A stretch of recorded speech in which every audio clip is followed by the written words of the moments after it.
Hey guys, welcome to a new video today, and in today's video we'll be making the butterfly bubu, just like you can see.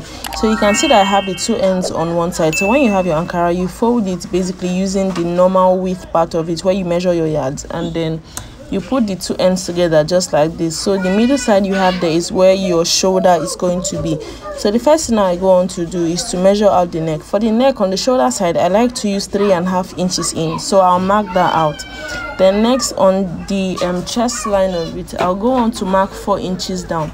So in all of this, I'll make sure that the material is as smooth as possible. So you can see my hand passing under the fabric, or between the fabric rather, just to make sure that both sides are smooth, the bottom and the top. So when I mark out the neckline, then I'm just going to make a curve and then go on to cut out the neckline for this dress.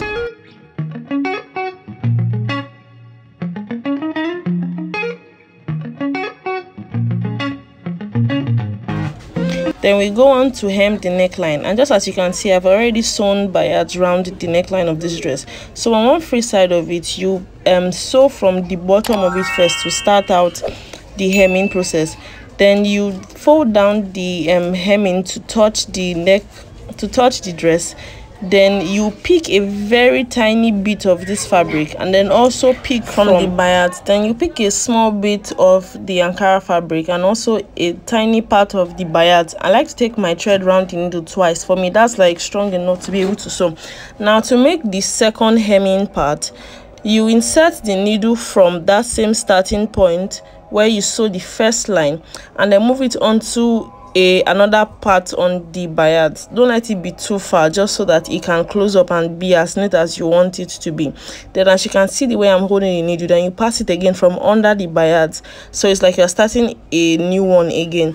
Then you repeat the same process of folding and then taking small of the ankara and small of the bayards, and also taking the thread round it 2 times just to make sure that it is strong enough. Then you repeat this round the neckline.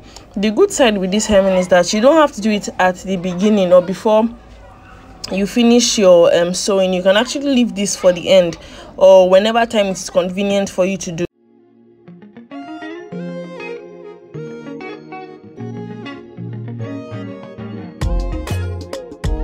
So you can see how neat it looks. I'm not even done with it yet. This is just a part of what I've done, and then this is how neat it looks. So this is one very good way of stitching down your neckline or holding it down without even having to sew it. So when you see clothes that are made and then the neckline is not sewn, you know that that's what was done. So to be able to shape out the body now, I'll spread out this fabric just like this, and then I like to mark out 3 points from the shoulder to the armhole side, from the shoulder to the waist side, and from the shoulder to the hip side.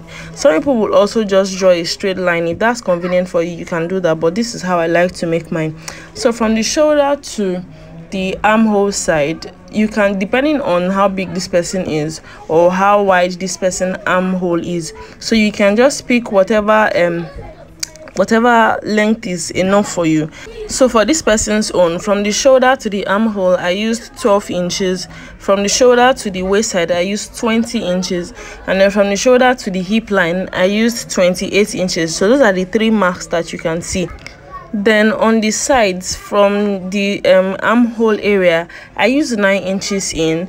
Also the same thing for the waist, I just made it a straight line. Then now on the hip side, I used 7 inches, so you can see me curving the line to meet.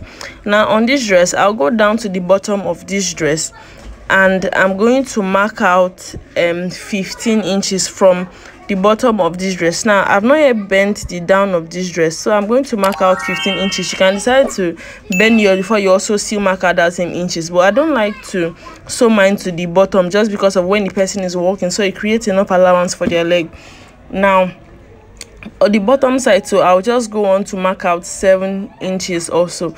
Then I'm going to connect this line from this 15 inches at the bottom that I have marked to the hip side. Then I'm going to repeat this same process for the 2 sides of this ankara.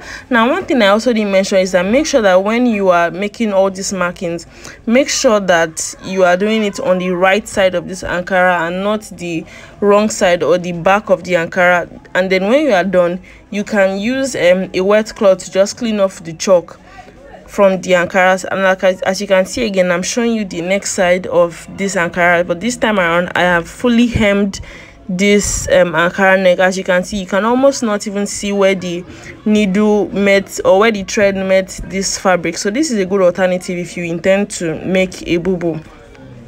Now this is the two sides. After I have marked out the two sides equally, then I'll go on to take this to the machine and sew. So this is what the finished process looks like. I can't stop gushing about this neckline. You can see how very neat it is. You can almost not even see the needle on this fabric. So then this is when I'm already done. Now for the sides of this Ankara, I went on to fold the inside because you really don't want people to see that, oh, your Ankara has this label or that label on it. Same way you usually take off the stickers that come with it, those paper stickers on it.